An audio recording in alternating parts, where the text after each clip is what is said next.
بسم اللہ الرحمن الرحیم الصلاۃ والسلام علیک یا رسول اللہ وعلی آلک واصحابک یا حبیب اللہ۔ آج کی یہ ویڈیو رشتوں کے حوالے سے ہے کہ ایسے لوگ جن کے رشتے نہ ہوتے ہوں یا رشتوں میں جو ہے اس طرح کی کچھ رکاوٹیں آ جاتی ہیں کہ لڑکے والے دیکھ کے چلے گئے یا لڑکی والوں کو پسند نہیں آیا وغیرہ وغیرہ، تو ہر قسم کی رکاوٹ کو پریشانی جو رشتوں کے اندر ہوتی ہے اس کو دور کرنے کے لیے انتہائی مجرب میں وظیفہ آپ کی خدمت میں پیش کرنے لگا ہوں، اور وہ یہ ہے کہ سورہ اخلاص یعنی قل هو اللہ احد، یہ صورت پوری 90 مرتبہ روزانہ عشاء کی نماز کے بعد پڑھنی ہے، اور یہ مسلسل 90 دن پڑھنی ہے، یعنی 90 مرتبہ سورہ اخلاص جنا مسلسل 90 دن پڑھنی ہے۔ اس میں ایک دن کا بھی ناغہ نہیں کرنا۔ عشاء کی نماز کے بعد کسی سے بات کیے بغیر آپ اپنی جگہ پر بیٹھے رہیے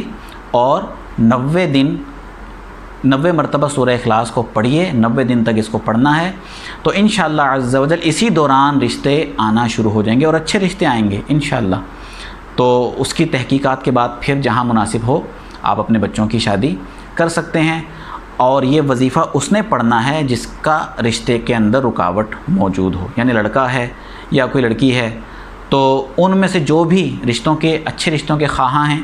ان کو چاہیے کہ وہ خود یہ وظیفہ پڑھیں۔ سورہ اخلاص بہت مشکل عمل نہیں ہے،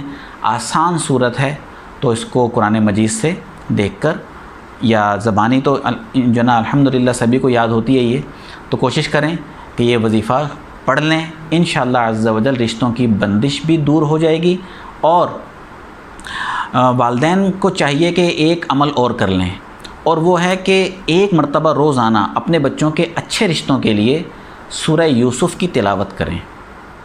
تو انشاءاللہ عز و جل چند ہی دنوں کے اندر آپ کا یہ مسئلہ حل ہو جائے گا۔ اللہ تبارک و تعالی ہمارے مسائل کو حل فرمائے، آمین بجاہ النبی الامین وما علینا الا البلاغ المبین۔